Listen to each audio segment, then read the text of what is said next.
Berlin international film ফেস্টিভ্যালে মনোনীত হয়েছে ভারতীয় বাংলা চলচ্চিত্র বাক্সবন্দী। এই চলচ্চিত্রের শিরোনাম সঙ্গীতে কণ্ঠ দিয়েছেন গাল্লি বয় খ্যাত বাংলাদেশের তাবিব মাহমুদ ও রানা মৃধা। শুধু টাকার জন্য এই শিরোনামের গানটি এখন মানুষের মুখে মুখে। সম্প্রতি তাবিব মাহমুদ কথা বলেন ATN নিউজের সঙ্গে। চাইলে খুশি সকল দুর্নীতিবাজ হতা। বাবা মায়ের ইচ্ছে ছিল একাডেমিক্যালি পড়াশোনা করেই ক্যারিয়ার করবেন, তাই ছাত্র হিসেবে নিজেকে বারবার প্রমাণ করেছেন ইতিবাচকভাবেই। তবে নিজের ভালো লাগতো মিউজিক, তাই পাঠ্য বইয়ের কবিতাকে বেছে নিতেন সুর দিতে। বলছি দেশের র্যাপ গায়ক মাহমুদ হাসান তাবিবের কথা। এভাবেই নিজের শুরুর গল্পটা বলছিলেন তাবিব।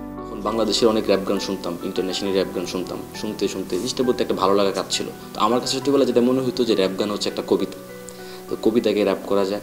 সেই থেকে র্যাপ গানের প্রতি ভালো লাগা, মিউজিক নিয়ে নানা রকমের এক্সপেরিমেন্ট, অনেক ধরনের স্কিলের প্রতি আমি অনেক আগ্রহী হয়েছিলাম। সো মিউজিক কম্পোজিশনও তখন দেখলাম, মিক্স মাস্টারিং।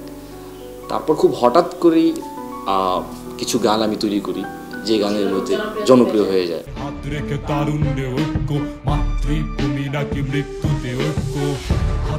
শুধু নিজের জন্য গান গাওয়া নয়, ভাবনায় আসে সমাজের নানা অসঙ্গতি, যার প্রতিবাদ স্বরূপ মানুষের প্রতিবাদের ভাষা হিসেবে তৈরি করেন নতুন গান। এবং আমার র্যাপগুলো যেহেতু ভাইরাল বলেন আর যাই বলেন, এটা ম্যাস পিপলের কাছে তো আমার গানগুলো গেছে। ম্যাস পিপল এবং আমার সব ধরনের অডিয়েন্সে আমি পাইছি, বৃদ্ধ থেকে শুরু করে বাচ্চা পর্যন্ত। তো সবাই আমার গানগুলো শোনার পর দেখছে যে না, এখানে গালিগালাজ নাই, এখানে একটা ভালো গুড মেসেজ আছে। শুরুতে কোনো প্রত্যাশা না থাকলেও তাবিব ভাবতেন এই ঘরানার গান দিয়েই একদিন দেশকে প্রতিনিধিত্ব করবেন আন্তর্জাতিক অঙ্গনে, কথা বলবেন মানুষের অধিকার নিয়ে। Recently Berlin international film festival একটা মুভি প্রিমিয়ার হচ্ছে, সিলেক্টেড হয়েছে মুভি পার্সপেক্টিভ ক্যাটাগরিতে। স্টোরিটা হচ্ছে মানুষকে একটা পার্সপেক্টিভ দৃষ্টিকোণের ব্যাপারগুলো নিয়ে মানুষের ভিতর আলোচনা হবে, এই ব্যাপারে একটা সিনেমা। দেন হচ্ছে ওই সিনেমার জন্য একটা টাইটেল ট্র্যাক দরকার, তো হচ্ছে আমি তখন একটা গান মেক করছিলাম।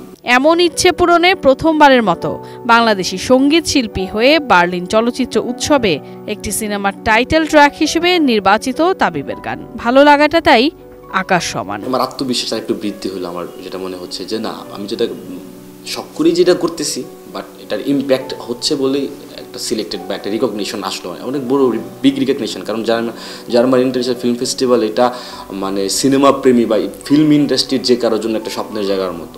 এমন অর্জনে দেশের সব বরেণ্যদের পাশে নিয়েই বাংলাদেশকে তুলে ধরতে চান বিশ্বের সামনে। Sadia Nancy, ATN news, Dhaka.